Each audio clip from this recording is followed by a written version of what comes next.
주시옵소서. 아버지 하나님이여, 하나님의 말씀이 우리 영혼 속에 능력이 되게 하시고 생명이 되게 하시고 세상을 이기는 큰 권세가 될 수 있도록 주여 도와주시고 인도하시고 역사하여 주시옵소서. 이 시간도 종의 입술을 기름 부어 말씀의 도구로 사용하사 말씀의 지혜와 지식과 능력을 더해 주시고 성령이 말하게 하심을 따라 주의 말씀을 담대히 증거함으로 전하는 종이나 말씀을 사모하는 온 교회가 하나님의 큰 능력으로 믿음 안에서 감사와 기쁨이 넘치는 복된 시간이 되게 하여 주시옵소서. 아멘. 우리 구주 예수님의 이름으로 기도하옵나이다. 아멘. 아멘.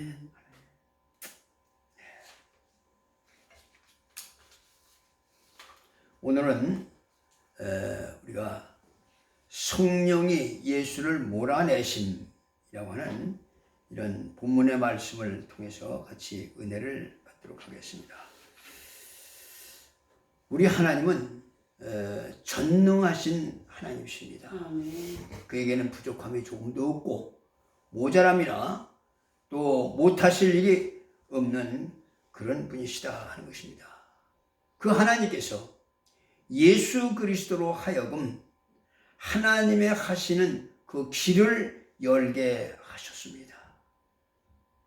그 요한복음 우리가 14장 6절에 있는 말씀과 같이 예수 말씀하시기를 내가 곧 길이요 진리요 생명이니 나로 말미암지 않고는 아버지께로 올 자가 없느니라 라고 이렇게 말씀하셨죠. 예수는 곧 길이십니다. 그렇기 때문에 누구든지 예수를 통하지 아니하고는 결단코 하나님의 사랑을 받을 수가 없는 것입니다. 예수님께서 말씀하셨어요. 요한복음 15장 4절에 내 안에 거하라 나도 너희 안에 거하리라. 가지가 포도나무에 붙어있지 않으면 스스로 열매를 맺을 수 없나니 너희가 내 안에 있지 않으면 그러하리라. 나는 포도나무요 너희는 가지라. 그가 내 안에 내가 그 안에 거하면 사람이 열매를 많이 맺나니 나를 떠나서는 너희가 아무것도 할 수 없습니다. 예수를 떠나서는 가지가 그 포도나무 가지가 포도나무에서 떠난 것 같이 우리가 아무것도 할 수가 없다는 것입니다. 그래 이 전능하신 하나님이 성령을 한량없이 부어주시고 그리고 성령을 통해서 성령으로 인도하시고 또 역사를 하신 것입니다. 그 사도행전 2장 38절 39절에 보니까 그랬어요. 베드로가 성령에 충만해서 말씀을 전합니다. 말씀을 전할 때 그들이 전부 찔림을 받았다고 그랬어요.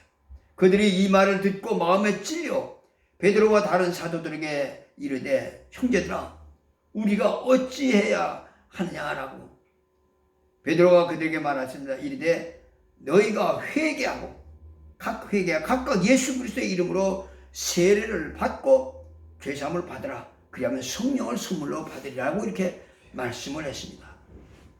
성령이 충만한 베드로가 설교를 하니까 수많은 사람들의 그 관중들이 마음에 찔림을 받고 회개하고 세례를 받고 그리고 성령을 받는 이런 놀라운 역사가 일어났습니다. 예수님께서 마지막 마태복음 28장 20절에 그랬어요. 내가 너에게 분부한 모든 것을 가르쳐 지키게 하라. 볼지어다 내가 세상 끝날까지 너희와 함께 있으리라 말씀했습니다. 오늘 이 교회는 예수 그리스도의 몸이라고 했습니다. 에베소 1장 23절 말씀해 보니까 교회는 그의 몸이니 만물 안에서 만물을 충만케 하시는 자의 충만이다. 성경은 그렇게 말하고 있습니다. 이 성도는 그 충만케 하신 예수 그리스도의 그 몸에 붙어있는 가지들과 같은 것입니다. 그러므로 교회가 성령의 후원을 받지 아니하면 절대로 부흥할 수도 없고 또 후원에 성령의 후원이 없을 때는 신령할 수도 없다 하는 것입니다. 사도행전 9장 31절에 그랬어요. 그리하여 온 유대와 그 다음에 갈릴리와 사마리 교회가 평안하여 성령이 함께 하실 때 교회가 평안해지고 그리고 주를 경외함과 성령의 위로로 진행하여 수가 더 많아지더라. 교회 부흥이 성령으로 말미암아 그렇게 된다라고 합니다. 그렇기 때문에 교회도 가정도 영혼도 모두가 성령의 후원이 없이는 하나님을 기쁘시게 할 수가 없다라고 하는 것입니다. 우리는 예수 그리스도의 사람이라면 성령을 받아야 하고 또 그의 인도를 받아야 하는 것입니다. 교회는 성령을 초월할 수 없는 예수의 몸입니다. 또 교회는 만물을 충만케 하시는 자의 충만이라고 이렇게 말했습니다. 우리가 예수 그리스도의 지체이면 우리는 예수와 한 몸이다 하는 것입니다. 하나님은 전능하신 분이십니다. 그러기에 우리가 어떤 상황에서도 우리는 담대한 믿음을 가질 수 있는 것은 전능하신 하나님께서 우리의 아버지라는 사실을 우리가 믿기 때문이라는 것입니다. 땅에 있는 아버지를 아버지는 우리를 낳아주신 분이시다 이게요. 우리의 조상이시죠. 그러나 그가 우리의 삶을 좌우할 수 없습니다. 우리의 삶의 안내자가 될 수 없다 이거예요. 그래서 마태복음 23장 9절에 그랬어요. 땅에 있는 자를 아버지라 하지 말라. 너희 아버지는 한 분이시니 곧 하늘에 계신 이시니라 라고 이렇게 말했습니다. 바로 그들 역시 역시 그 아버지는 자신도 알지 못하는 그 길을 걷다가 결국에 와서는 세상을 떠나고 마는 그런 존재다 이거예요. 첫째, 전능하신 하나님 아버지를 체험하는 신앙을 가지라는 것입니다. 하나님 우리의 영원한 아버지이십니다. 우리가 하나님의 자녀가 된 것은 이건 결코 쉽게 이루어진 일이 아닙니다. 그냥 우리가 아버지 하니까 그냥 값없이 뭐 주신다 하고 그냥 이렇게 쉽게 생각할지 모르지만 하나님은 자기 아들을 세상에 보내서 십자가에 피 흘려 저주를 받게 하시고 그 피로 우리를 사셨습니다. 아멘. 우리는 예수 그리스도의 십자가의 보혈의 공로로 죄산 받았고 영원한 생명을 얻었다 이거예요. 이제 우리는 세례를 통해서 우리 예수 그리스도와 연합하여 새 생명을 얻은 것입니다. 로마서 6장 3절 4절 보니까 있어요. 무릇 그리스도 예수와 합하여 세례를 받은 우리는 그의 죽으심과 합하여 세례를 받은 줄을 알지 못하느냐? 그러므로 우리가 그의 죽으심과 합하여 세례를 받음으로써 이제 그와 함께 장사 지내되었으니 이는 우리의 아버지의 영광으로 말미암아 그리스도를 죽은 자 가운데서 살리심과 같이 우리 또한 새 생명 가운데서 행하게 하려 하십니다 라고 성경은 말하고 있습니다. 그러니까 세례는 예수 그리스도와의 연합이라고 했습니다. 어떤 연합이냐? 예수께서 십자가에서 죽으신 것 같이 나의 옛사람, 지옥 갈 옛사람은 예수와 함께 장사를 지내고 예수가 무덤에서 무덤문을 열고 부활하신 것 같이 우리 또한 예수와 연합된 그 생명을 가서 부활의 그 생명으로 우리가 소망을 가지게 되는 것입니다. 그래서 세례를 통해서 예수 그리스도와 연합한 우리는 이제 그의 안에서 하나님의 아들이 되어 하나님을 아버지라고 부른다. 하나님의 아들이 되었다. 에베소 1장 3절로 5절 말씀에 보니까 있습니다. 찬송하리로다. 하나님 곧 우리 주 예수 그리스도의 아버지께서 그리스도 안에서 하늘에 속한 모든 신령한 복을 우리에게 주시되 어떤 신령한 복을 주셨느냐? 곧 창세전에 그리스도 안에서 우리를 택하시고선 창세전에 그리스도 안에서 택하셨다는 것입니다. 우리로 사랑 안에서 그 앞에 거룩하고 흠이 없게 하시려고 그 기쁘신 뜻대로 우리를 예정하사 예수 그리스도로 말미암아 자기의 아들들이 되게 하셨다. 우리가 하나님의 아들이 되는 것은 이미 창세전에 하나님의 계획하신 안에서 이렇게 우리를 구원하신 것을 바로 예정하셨다. 오늘 종교인 이 세상에 수많은 종교들이 많이 있습니다. 수많은 종교들이 있지만 그 종교인들은 절대로 하나님을 아버지라고 부를 수 없고 또 부르지도 않습니다. 우리가 하나님을 아버지라고 부를 수 있는 것은 우리가 그리스도의 보혈을 의지하고 그 안에 우리가 들어왔기 때문이다. 그리스도께서 자기 피로 우리를 사셨으니 이제 우리는 그리스도의 것이다. 하나님이 우리에게 성령을 보내주신 것은 우리로 하여금 하나님의 생명과 복을 누리게 하려 하심입니다. 요한복음 10장 10절에 그랬어요. 도적이 오는 것은 도적질하고 죽이고 멸망시키려고 하는 것뿐이요, 내가 온 것은 양으로 생명을 얻게 하고 더 풍성히 얻게 하려 합니다 라고 이렇게 말씀했습니다. 이를 위해서 우리가 해야 할 일이 뭐냐? 우리는 이제 관념적으로 그저 하나님을 아버지 이렇게 부르는 것이 아니라 전적으로 그를 의지하고 신뢰하고 순종하라는 것입니다. 성경이 누차 강조한 바 하나님을 알라고 하는 그런 말은, 그것은 하나님을 알라 하는 것은 단지 하나님에 대한 어떤 지식을 가지려는 그런 얘기가 아닙니다. 그런 의미가 아닙니다. 하나님을 구체적으로 체험하라고 하는 것입니다. 우리가 요한복음 17장 3절에 보면 영생은 곧 유일하신 참 하나님과 그가 보내신 자 예수 그리스도를 아는 것이니라 라고 말씀을 하셨는데, 이것은 바로 예수 그리스도를 안다 지식적으로가 아니라 그를 만나는 경험을 우리는 경험으로 체험을 하는 것이다.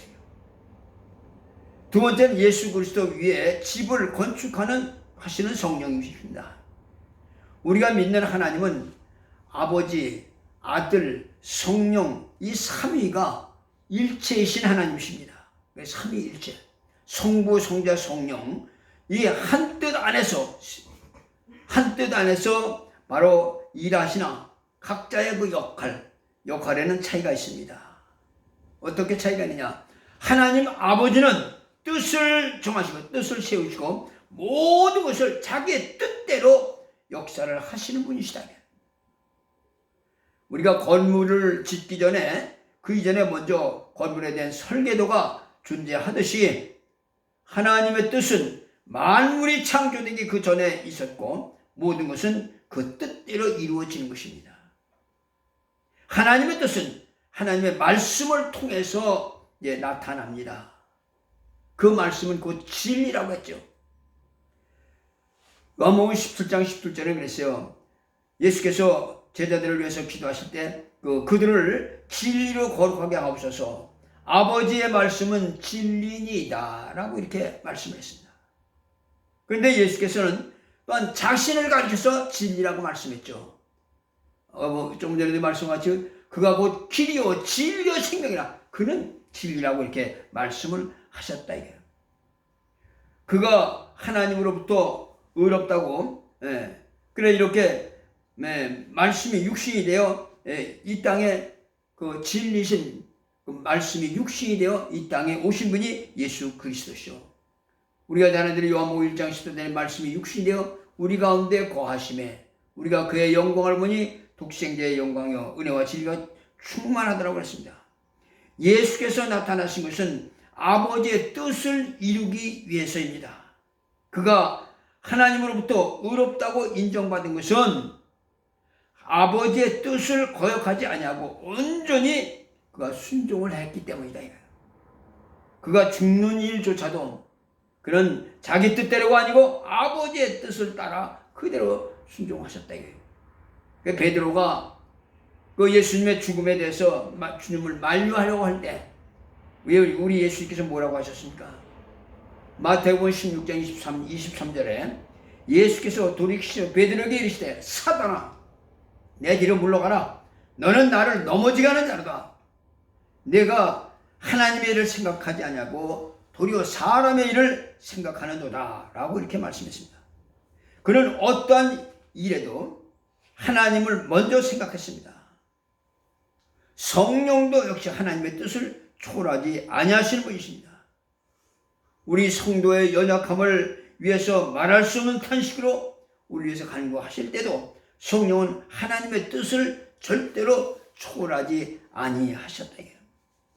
로마서 우리가 8장 26절에 보면 이와 같이 성령도 우리의 연약함을 도우시나니 우리가 마땅히 빌 바를 알지 못하나 그러나 오직 성령이 말할 수 없는 탄식으로 우리를 위해서 간구하시느니라고 이렇게 말했습니다. 이것처럼 아버지와 아들과 성령은 합력하여 하나의 뜻을 이루시는 삼위일체십니다. 그러므로 성도에게 있어서 하나님의 뜻을 알고 그 뜻대로 행한다고 하는 것은 무엇보다도 아주 중요한 일이라는 것입니다. 하나님은 예수 그리스도를 세상에 보내어 그를 신앙의 기초로 삼으셨다 이거예요. 예수께서는 하나님의 뜻을 온전히 이루심으로써 장차 진행될 그 건축을 위해서 터를 견고히 하셨다라고 했습니다. 우리가 고린도전서 3장 10절 11절에 보면 그랬어요. 내게 주신 하나님의 은혜를 따라 내가 지혜로운 건축자가 같이 터를 닦아둠에 다른 이가 그 위에 세우나 그러나 각각 어떻게 그 위에 세울까를 조심할지니라. 이 닦아둔 것 외에 다른 터를 둘 자가 없으니 이 터는 곧 예수 그리스도냐라고 성경은 그렇게 말하고 있습니다. 그러니까 우리 성도가 신앙생활을 하는 것은 그 예수 그리스도의 터, 다른 터는 존재하지 않는다는 것입니다. 이 사람들은 자꾸 예수 그리스도 말고 자기의 생각과 자기의 지식과 자기의 세상적인 방법으로 터를 닦고 이렇게 해서 거기에다 자기 어떤 건축물을 지으려고 하려고 하지만 그거는 하나님이 인정을 안 하시는 것입니다. 오직 예수 그리스도의 터 위에 자기 신앙의 건축을 하라는 것입니다. 이렇게 하는데 그 사람마다 거기다 자기 신앙의 집을 짓는데 집을 짓는 재료와 방법이 같을 수가 없죠. 다 다르다는 것이죠.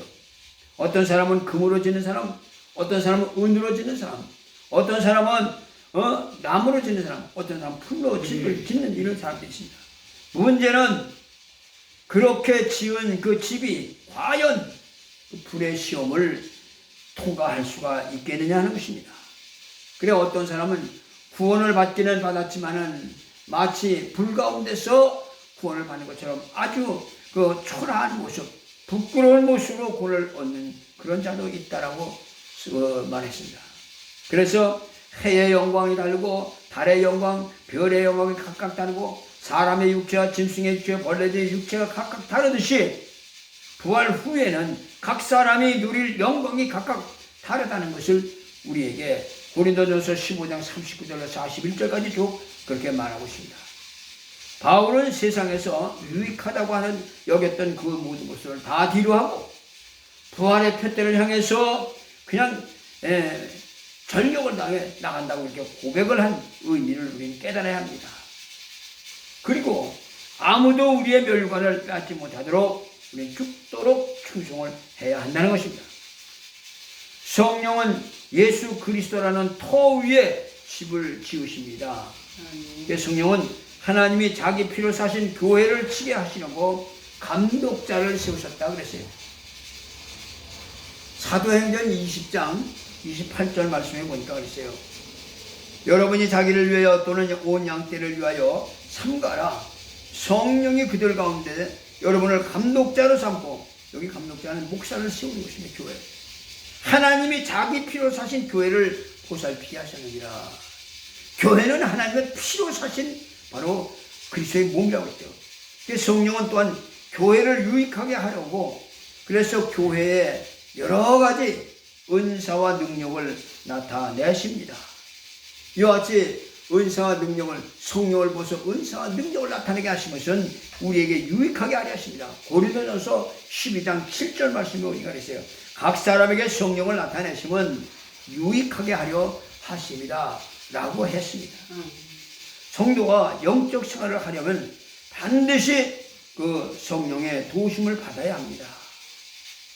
아무리 우리가 율법을 철저하게 지키고 정말로 아주 반듯한 참 그런 우리가 양심의 거리낌이 없이 반듯한 그런 신앙생활을 한다고 해서 그런다고 해서 하나님의 관심을 끌 수가 없습니다. 그것으로서는 하나님을 기쁘시게 할 수가 없습니다. 육체의 생각은 아무리 고상해도 하나님의 원수가 된다라고 했어요. 로마서 8장 7절에 그랬습니다. 육신의 생각은 하나님과 원수가 되나니 이는 하나님의 법에 굴복하지 아니할 뿐만 아니라 할 수도 없습니다 그랬어요. 그러니까 누구든지 이 성령으로 말미암지 않고는 그리스도의 사람이 될 수가 없고 뿐만 아니라 첫째 부활에 참여할 수도 없다라고 하는 것입니다. 그러니까 로마서 8장 9절로 11절까지 보면은 만일 우리 속에 하나님의 영이 거하시면 너희가 육신에 속하지 있지 아니하고 영에 있나니 누구든지 그리스도의 영이 없으면 그리스도의 사람이 아니니라. 또 그리스도께서 너희 안에 계시면 몸은 죄로 말미암아 죽은 것이나 영은 의로 말미암아 살아있느니라. 자, 예수를 죽은 자 가운데서 살리신 그 살리신 이의 영이 너희 안에 거하시면 그리스도를 예수를 죽은 자 가운데서 살리신 이가 너희 안에 계시는 그 영으로 말미암아 너희 죽을 몸도 살리시리라. 그렇습니다. 세 번째는 성령이 교회를 광야로 몰아내십니다. 예수께서 세례를 받으시고 물 위로 올라오셨습니다. 그때 성령이 하늘에서 비둘기같이 임하시면서 그때 뭐라고 했습니까? 오늘 본문 읽을 말씀입니다. 마가복음 1장 11절에 하늘로부터 소리가 나서 너는 내 사랑하는 아들이야. 내가 너를 기뻐하리라. 라고 이렇게 말씀했습니다. 예수가 하나님의 아들이시라고 하는 사실은 어떤 신학자가 신학을 연구하고 어느 박사가 그 연구를 하다가 연구해서 발견해낸 것이 아니고 이것은 바로 하나님이 친히 증거하신 것입니다. 아멘. 예수 그리스도는 하나님의 사랑하는 아들이며 기뻐하시는 자라라고 하는 것입니다. 그런데 참으로 참 의외인 것은 하나님이 그런 아들을 좀 좋은 환경 가운데 보내서 호강을 하게 이렇게 하시지 않냐고 오히려 그를 광야로 내보내셨다 했어요. 사랑하는 아들을 그 광야로 내보내셨습니다. 오늘 마가복음 본문 1장 12절 말씀이죠. 성령이 곧 예수를 광야로 몰아내신지라 그랬어요. 광야가 어떤 곳입니까? 광야는 이스라엘이 애굽에서 벗어나서 출애굽해서 나가는 곳이 바로 광야입니다. 그리고 그 광야에는 물이 없고 맹수가 있고 그 광야에는 전갈이 있고 불뱀이 있고 추위가 있고 굶주림이 있고 괴로움이 있는 곳이 바로 광야다 이거예요. 그러니까 인간에게는 가장 저주스러운 그런 환경이라고 이렇게 말할 수가 있습니다. 이제 그곳의 삶이 얼마나 고통스러웠던지 그 이스라엘 백성들이 이제 막 그 애굽에서 벗어나서 그 광야로 나온 그 이스라엘 백성들조차도 차라리 애굽으로 다시 돌아가는 게 낫겠다고 할 만큼 이 광야는 그런 참 저주스러운 곳입니다. 예수를 광야에 가셨을 때 거기에는 하나님의 말씀을 거역하는 마귀의 시험이 기다리고 있었죠. 그러나 예수께서는 하나님의 말씀을 의지해서 결국 마귀의 시험을 다 이기셨습니다. 오늘 교회는 그리스도의 몸입니다. 에베소 1장 22절에 그랬어요. 또 만물을 그 발 아래 복종하게 하시고 그를 만물 위에 교회의 머리로 삼으셨느니라 라고 이렇게 말했습니다. 교회는 예수님의 몸이요 그리스도는 바로 교회의 머리시다 그랬어요. 그러니까 하나님의 사랑하시는 아들 예수 그리스도를 광야로 몰아내신 그 성령은 이제는 교회, 그리스도의 몸인 교회를 세상으로 몰아내시는 것입니다. 우리가 분명히 알아야 할 것은 이 땅에서의 성도의 그 삶이라고 하는 종교 삶이라고 하는 것은 종교 생활이 아니고 우리 성도의 삶은 영적인 치열한 영적인 싸움입니다. 아멘. 에베소 6장 12절에 있는 말씀과 같이 우리의 씨름은 혈과 육에 대한 육을 상대로 하는 것이 아니요 통치자들과 권세자들과 이 어둠의 세상 주관자들과 하늘에 있는 악의 영들을 상대함이야 라고 성경은 그렇게 말하고 있습니다.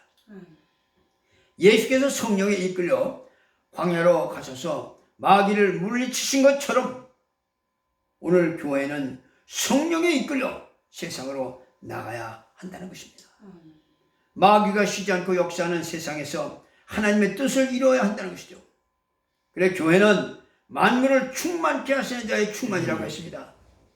하나님은 만물을 예수의 발 아래 복종하게 하시고 그를 교회의 머리가 되도록 이렇게 주셨는데, 그러므로 성도의 삶에 그 만물을 발 아래 두시고 만물을 충만케 하시는 자의 그 충만이 역사하는 것은 이건 당연한 일이다 라고 하는 것입니다. 바로 교회는 예수의 피를 마시고 예수의 살을 먹은 자들로 이루어진 것이 교회입니다. 그렇다면 너희가 이 떡을 먹으며 이 잔을 마실 때마다 주의 죽으심을 오실 때까지 전하는 것이니라 라고 말했다. 고린도전서 11장 26절에 너희가 이 떡을 먹으며 이 잔을 마실 때마다 주의 죽으심을 그가 오실 때까지 전하는 것이니라 라고 이렇게 말씀했습니다. 이 말씀처럼 교회는 반드시 복음을 전하고 영혼을 구원하는 일에 전념해야 한다는 것입니다. 우리가 요즘은 코로나로 인해서 여러 가지 잘 모이게 모이지도 못하고 환경에 많은 그런 지장을 받고 있습니다만, 누구든지 이 일을 위해서 열심과 진실과 정직과 근면과 사랑을 쏟는다면 만물을 충만케 하시는 자의 그 충만이 그에게서 역사하실 것이다 라고 하는 것입니다. 예수께서는 요한복음 13장 34절에 그렇게 말했습니다. 새 계명을 너에게 주노니 서로 사랑하라. 내가 너희를 사랑한 것 같이 너희도 서로 사랑하라. 이렇게 말씀하셨습니다. 그리고 새 계명을 지키는 자에게 자기를 나타내시겠다고 말씀을 하신 것입니다. 그래서 요한복음 14장 21절에 나의 계명을 지키는 자라야 나를 사랑하는 자니 나를 사랑하는 자는 내 아버지께 사랑을 받을 것이요 나도 그를 사랑하여 그에게서 나를 나타내리라. 이렇게 말씀했습니다. 예수께서는 또 네가 나를 사랑하느냐? 라는 물음에 그렇다고 대답을 하는 이 제자에게 우리 예수님은 내 양을 먹이라, 내 양을 치라, 내 양을 먹이라 3번씩이나 이렇게 명령을 하셨습니다. 주님을 사랑한다면 그 증거를 나타내야 한다는 것입니다.